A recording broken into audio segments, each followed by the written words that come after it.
केस गळणे ही एकच आजार नाही, म्हणूनच बहुतेक केसांच्या उपचारांमध्ये अपयश येते. जर ही एकच समस्या असती तर एक गोळी किंवा एक तेल पुरेसे झाले असते.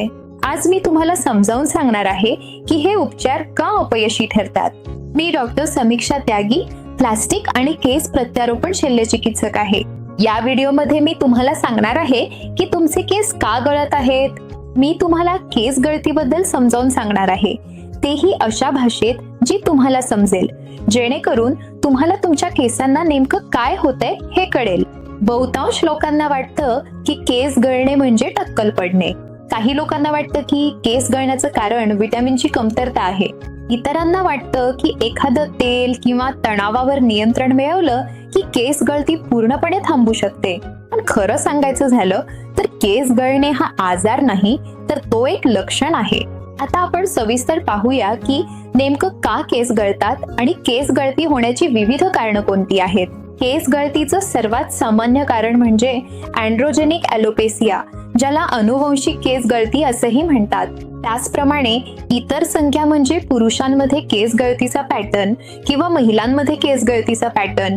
जर तुम्ही आनुवंशिक केस गळतीमध्ये केस गळतीचा नमुना पाहिला तर तो हळूहळू आणि सातत्याने केस पातळ होण्याचा असतो आणि तो एक विशिष्ट पद्धतीने घडतो. म्हणजे साधारणपणे केस गळती ही तुमच्या कपाळाच्या किंवा टेम्पोरल भागातून सुरू होते.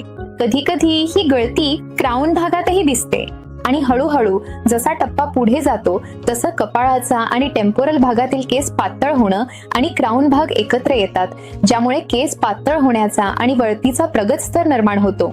ही आनुवंशिक केस गळती पुरुषांमध्ये आणि महिलांमध्ये दोघांमध्येही होते, पण साधारणपणे महिलांमध्ये हेअरलाईन टिकून राहते आणि केस गळती प्रामुख्याने कपाळ आणि क्राउन भागात दिसते. आता केस गळतीच्या पुढील कारणाकडे वळूया. आणखी एक खूप सामान्य केस गळतीचा प्रकार म्हणजे टेलोजन एफ्लुव्हियम. टेलोजन एफ्लुव्हियम ही अशी स्थिती आहे ज्यामध्ये अचानक सर्वसाधारण केस गळती होते, जी शरीरात तणाव, आजार, गर्भधारणा, अचानक वजन कमी होणे आणि अशा अनेक कारणांनंतर घडते. साधारणपणे टेलोजन एफ्लुव्हियम मध्ये वाढीच्या टप्प्यातील तुमचे केस अचानक विश्रांतीच्या किंवा गळतीच्या टप्प्यात जातात आणि म्हणूनच तुम्हाला खूप जास्त केस गळताना दिसतात. हे कोणत्याही वयोगटात आणि पुरुष व महिलांमध्ये होऊ शकते, पण महिलांमध्ये हे अधिक सामान्य आहे. टेलोजन एफ्लुव्हियम ॲक्यूट किंवा क्रॉनिक असू शकतं. जर 6 महिन्यांच्या आत केस गळती थांबली तर ती साधारणपणे तीव्र ॲक्यूट असते आणि फारच क्वचित ती दीर्घकालीन क्रॉनिक होते, म्हणजे 6 महिन्यांपेक्षा जास्त काळ टिकते. पुढील सर्वात सामान्य केस गळतीची स्थिती म्हणजे अलोपेसिया एरियाटा. ही अशी स्थिती आहे ज्यामध्ये अचानक आणि तीव्रपणे केस गळायला लागतात. हे गळणे ठिपक्यांमध्ये असू शकते किंवा कधी कधी संपूर्ण टाळूवर आणि क्वचितच टाळू तसेच शरीरावरील केसांवरही परिणाम होऊ शकतो. या स्थिती साधारणपणे आपोआप थांबतात, पण त्यामुळे प्रचंड तणाव निर्माण होतो. पण उपचार घेतल्यास अनेक वेळा ही स्थिती पुढे वाढण्यापासून रोखता येते आणि वेळेत उपचार करता येतात. केस गळतीचे पुढील अतिशय दुर्मिळ कारण म्हणजे स्कॅरिंग अलोपेसिया. ही अशी स्थिती आहे ज्यामध्ये विविध वैद्यकीय कारणांमुळे केसांच्या मुळांमध्ये कायमची जखम होते आणि ती नष्ट होतात. जरी ही स्थिती दुर्मिळ असली तरी या समस्येचं निराकरण करण्यासाठी योग्य निदान आणि उपचार आवश्यक आहेत. म्हणून या सर्व स्थितींमध्ये तुम्ही पाहिलं असेलच, केस गळती ही सामान्य गोष्ट आहे, पण कारणं वेगवेगळी असतात.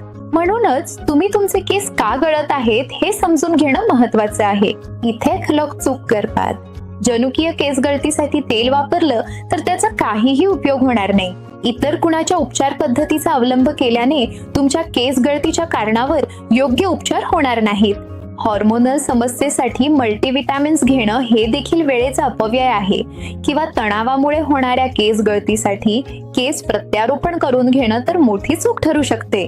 म्हणून नेहमी लक्षात ठेवा, तुमच्या केस गळतीच्या समस्येसाठी सोशल मीडियावरील सल्ला कधीही पाळू नका. कधीही इतर कुणाचा उपचार प्रयत्न करू नका आणि लवकर निदान केल्याने तुमचे केसांचे कूप आणि मुळं जास्त काळ टिकतील. जर तुम्हाला विज्ञान आधारित केसांची माहिती हवी असेल तर या चॅनलला सबस्क्राईब करा.